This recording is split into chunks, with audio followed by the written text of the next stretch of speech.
मतदाता अधिकार खतरे में है।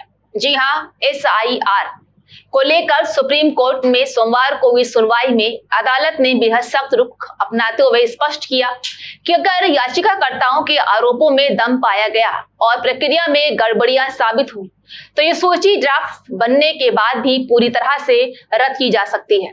कोर्ट की टिप्पणी एसआईआर प्रक्रिया को लेकर उठ रहे सवालों को और भी गंभीर बना देती है।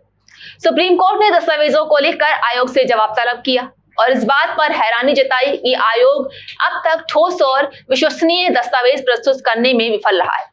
अदालत ने भी पूछा है कि नागरिकों के नाम अगर सूची से हटाए जाते हैं तो क्या उन्हें उचित जानकारी और सुनवाई का अधिकार दिया गया है। कोर्ट ने साफ कहा कि नागरिकों के संवैधानिक अधिकारों के साथ कोई भी समझौता स्वीकार नहीं है।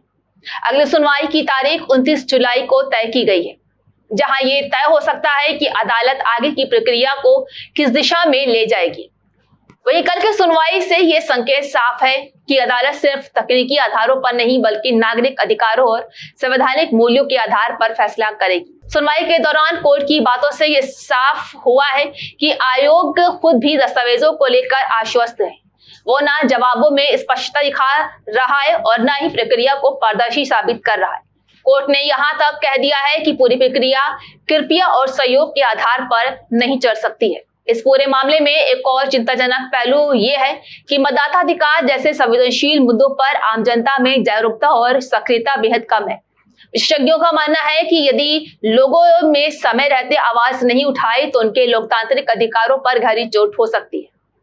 अब यहाँ सवाल ये उठता है कि एसआईआर क्या है। एसआईआर यानी संभावित नागरिक रजिस्टर एक ऐसी सूची है जिसे देश के नागरिकों की पहचान और दस्तावेजों के आधार पर तैयार किया जा रहा है।